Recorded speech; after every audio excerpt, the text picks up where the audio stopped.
तरह रहा ये क्या? देखिए, डॉक्टर लोहिया की प्रतिमा का अनावरण था धमतरी जिले में डुबली में। और लोहिया जी ने 1955 में आदिवासियों के जमीन के अधिकार के लिए लड़ाई शुरू की थी, जिसमें 18 गांव के लोगों को अभी तक वहां पे पट्टा मिला है। अभी रघु ठाकुर जी ने भी उस आंदोलन को आगे बढ़ाया था। तो आज गांव के लोगों ने चंदा इकट्ठा करके जो प्रतिमा लगाई थी उसका अनावरण था, उसी कार्यक्रम के लिए आया था। और आम आदमी पार्टी के साथियों के साथ बैठक भी हुई, गोपाल साहू जी और सभी पदाधिकारियों के साथ। तो कार्यक्रम यही था मेरा। सर, दिल्ली में नीति आयोग की बैठक हो रही है, किस तरह से देख रहे हैं बैठक को? और कल भी एक एनडीए शासित राज्य की देखिए, नीति आयोग की बैठक जो है वो एक औपचारिकता मात्र रह गई है। जब तक दिल्ली में हमारी सरकार थी, हमारे प्रतिनिधि या कई बार मुख्यमंत्री स्वयं जाते थे, जो सुझाव दिया जाता था वो मानते नहीं थे, और जो भाजपा शासित राज्य थे उनको पहले से स्क्रिप्ट दे दी जाती है, वही बोलते हैं जो सरकार, केंद्र की सरकार चाहती है। यही पंजाब के साथ होता है। पंजाब जब कोई सुझाव देता है उसको नहीं सुनते, मानते। तो नीति आयोग एक औपचारिकता मात्र रह गया। उसमें आने वाले सुझाव, चाहे वो जीएसटी से संबंधित हो या किसी बात से संबंधित हो, उस पर केंद्र की सरकार ध्यान नहीं देती, और उनके जो एजेंडा रहते हैं उसी को बढ़ाने का काम करते हैं। ममता बनर्जी और अन्य नेताओं ने इससे दूरियां भी बना ली हैं इस बैठक। इसी कारण से, क्योंकि विपक्ष के लोगों की बात सुनी नहीं जाती, उससे निराश होकर उन्होंने ये फैसला लिया है। सर, कोविड के केसेस दोबारा देश में बढ़ने शुरू हो गए हैं, किस तरह से इसको लेकर दिल्ली में भी लगातार बढ़ रहे हैं, क्या तैयारी है? मुझे लगता है कि अब केंद्र सरकार को इस पे कोई न कोई स्पष्टीकरण देना चाहिए। जहां जहां से उनको, जिन जिन राज्यों से ऐसी सूचनाएं आई हैं, वो चाहे महाराष्ट्र हो या बाकी जो दूसरे राज्य हैं, तो जिससे जनता को जानकारी भी हो सके, और क्या इसके लिए हम लोग प्रिकॉशन ले रहे हैं, क्या हम लोग उसके लिए कदम उठा रहे हैं, उसकी भी जानकारी देनी चाहिए। सर, ये संसदीय दल जो है भेजा गया है विदेश अलग अलग पार्टियों के लिए, इसको कैसे देखते हैं आप? देखिए, संसदीय दल भेजा जाना कोई गलत नहीं है। जरूर देश का पक्ष दुनिया के अलग अलग देशों में जाके रखना चाहिए, इसमें कोई बुरी बात नहीं है। लेकिन मैं प्रधानमंत्री जी से बड़ी विनम्रता पूर्वक पूछना चाहता हूं कि आपने 73 देशों की यात्रा की, 129 बार आप विदेश यात्रा पे गए, मोदी के नारे लगाए गए, आपका मित्र ट्रंप, उसके लिए आपने चुनाव का प्रचार भी किया, और आपने हासिल क्या किया? आपकी विदेश नीति तो पूरी तरीके से फेल रही। एक भी देश, बांग्लादेश, श्रीलंका, नेपाल, भूटान, किसी ने आपका समर्थन नहीं किया पाकिस्तान से लड़ाई के वक्त। क्यों नहीं किया? ये तो हमारी गौरवमयी, हमारी पराक्रमी सेना, हमारी बहादुर सेना को हम लोग नमन करेंगे कि उन्होंने पाकिस्तान के 9 आतंकी ठिकानों को नेस्तनाबूद कर दिया। पीओके पे कब्जा कर सकती थी सेना, बलूचिस्तान को पाकिस्तान के नक्शे से अलग कर सकती थी, पाकिस्तान को मुंहतोड़ जवाब दिया सेना ने, लेकिन किसी देश ने तो आपका समर्थन नहीं किया। यहां तक कि जो एक राष्ट्रपति न्यू पपुआ गनी के जो पैर छू रहे थे मोदी जी के, वो भी समर्थन में नहीं आए। तो इसका मतलब विदेश नीति आपकी फेल रही। तो अब आपको याद आ रहा है कि विपक्ष में भी कुछ समझदार सांसद हैं, उनको विदेशों में भेजना चाहिए भारत का पक्ष रखने के लिए। ये पुलवामा के बाद आपको क्यों याद नहीं आया? ये उरी के बाद क्यों नहीं याद आया? ये गलवान घाटी की घटना के बाद जब हमारे 20 जवान वहां शहीद हुए, उस वक्त प्रधानमंत्री जी को क्यों नहीं याद आया कि ऐसा एक सर्वदलीय संसदीय दल विदेशों में भेजना चाहिए? तो बहुत देर से उन्होंने ये फैसला लिया। भारत का पक्ष अलग अलग दलों के सांसद जाके रखेंगे, वो अच्छी बात है, लेकिन ये फैसला पहले लेना चाहिए था।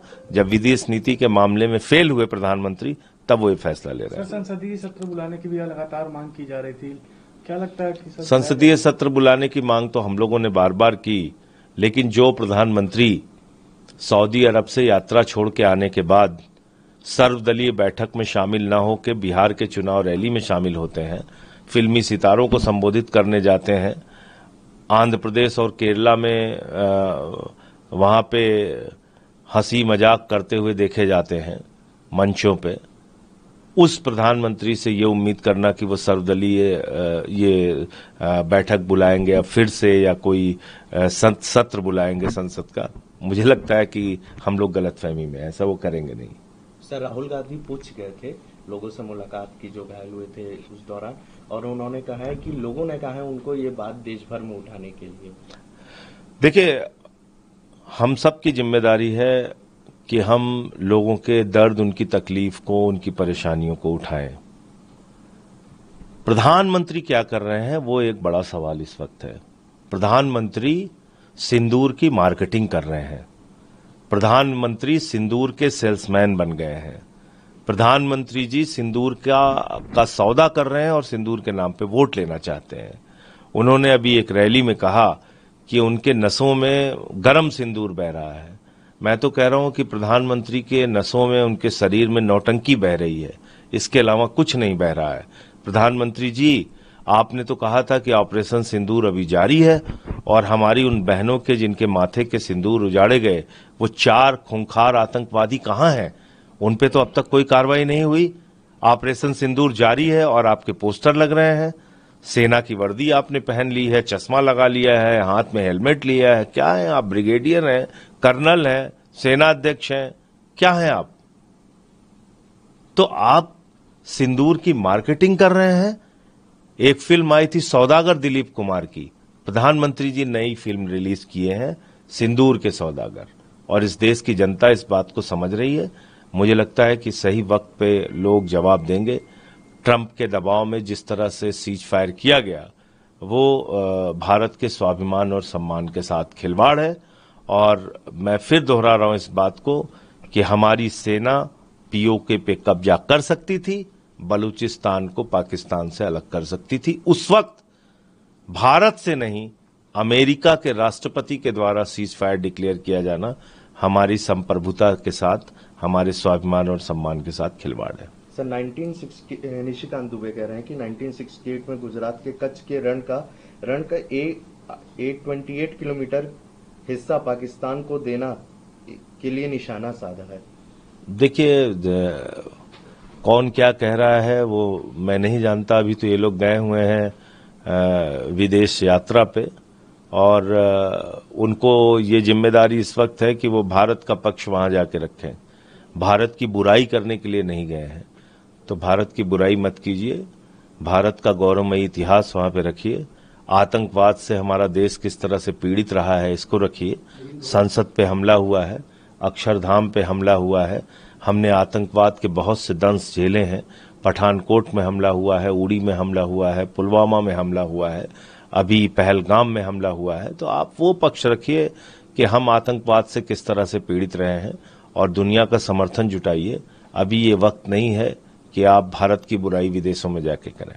सर, मणिपुर में हालात अभी भी ठीक नहीं है, 40 घंटे का बंद है। इम्फाल वैली में लोगों की जो लाइफ है वो अभी रुक गई है। ये सरकार की इच्छा शक्ति की कमी है।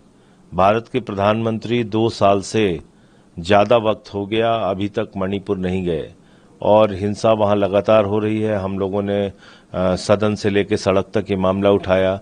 मैं वो सांसद हूं जो 11 महीने तक सस्पेंड रहा हूं। सिर्फ अपराध ये था कि मैंने मणिपुर का मामला संसद में उठा दिया था।